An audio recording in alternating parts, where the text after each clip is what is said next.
For the final project, I chose to implement two brute force sorting methods. So the first was bubble sort and the second was selection sort, and I implemented both using Python in Jupyter Notebook. The first cell are the references I used to create the source code, and then the other cells are the implementations of the code themselves. So I start the bubble sort program by importing random, which is a built-in Python module for random numbers. It's a generator. And then I create a variable called ranList, which stands for random list. And I set it equal to random.sample, and sample is a built-in Python function in that random module that returns a particular length or a sample size. And I set the range to be between 1 and 101 because it will reach 101, but it will not use 101 as a number, therefore getting the range of 1 to 100. And right here, the 100 right here stands for the sample size. So we wanted 100 random numbers, and that will make sure the generator does that. In line 6, I have a simple print statement for before sorting, and then in the line below it, I have another print statement to print out the random list. So you can see right here, you have the list before sorting, the random list that was generated by the statement on line 3. Then I create a function for bubble sort, so it's def bubble sort ranList, so it brings in that random list that we generated, and I used n as a size variable, so n is set equal to the length of ranList, so it's set equal to the length of the random list we generated. Then I have a for statement for I in range of n, so for a element in range of the size of the list, so that makes it so that the program keeps iterating through so the list isn't fully sorted. And then I have another nested for loop, so it's for j in range of 0 to n minus I minus 1. So the n minus I minus 1 statement ensures that what j is comparing to is not been sorted through already and is not the same element, so it makes it so that j is able to sort against itself in a way, which we'll see down below a little bit. So we have a statement right here, if ranList j is greater than ranList j plus 1, so j is the first element we're comparing and j plus 1 is the second.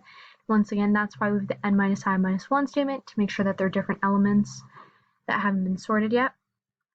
So if j is larger than j plus 1, so if the first element is larger than the second, then swapped equals true because we will be swapping them. And ranList j plus 1, which is the original placement of them, first element, second element, will be swapped. So it goes second element, first element, because bubble sort takes the largest elements and pushes them to the right. So that's what we're doing. We're swapping the larger element to the right. And then if the statement isn't true, I have a conditional statement, so if not swapped. So if this statement right here is not true, then we will return the random list as is. Then and the program continues through until the list is completely sorted thanks to the for I in range of n statement. So it will continue sorting until the list has been completely bubble sorted. So out of the function, I call upon bubble sort and ranList. It calls upon the listen function to get the updated random list. And it printed out the numbers one by one instead of in a line next to each other. So I created another variable named final sort, and I set it equal to the list of ranList. So list is a function to make a list, so it took the random list and put it back into a list called final sort. I printed the after sorting statement, and then I printed the final sort variable, which is just that random list put nicely. And I will run it right now. As you can see, you have the number 3 now, and then it ends in 21, and it's completely sorted 100 elements between 1 and 100. So then I go down to my selection sort program, which is similar in quite a few ways because they're both brute force sorting methods, and I use the same random module. So once again, import random is a built-in Python module to generate random numbers. I have ranList, which stands for random list. I set it equal to random.sample. So sample is a function that's built into the module, and I once again create that range between 1 and 101 so that it reaches 101 but doesn't use 101, therefore getting the list between 1 and 100 of 100 random numbers. And if this range was set between 1 and 100 instead of 101, the statement wouldn't work because the range would go to 1 and 99 instead, and 100 is larger, so I would get an error saying that the sample size is larger than the range. So that is why it is set between 1 and 101 with 100 as the random sample size. Then I have a print statement, which is before sorting, and then I print out the random list so that we get the unsorted random list that we just generated, which is right here.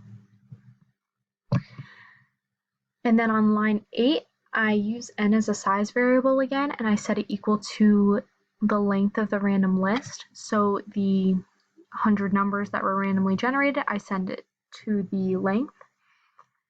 And then I have def, selection sort, ran list, and n, so I bring in the random list I created and the size of the list.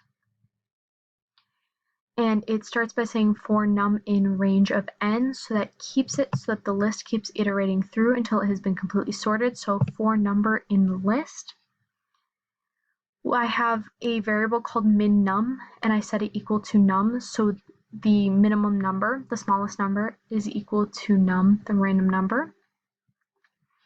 And then this is the main code, and it takes the smallest element through every iteration, which I will explain. So for j in range of num plus 1, so it will start going through the list, and then the size of the list.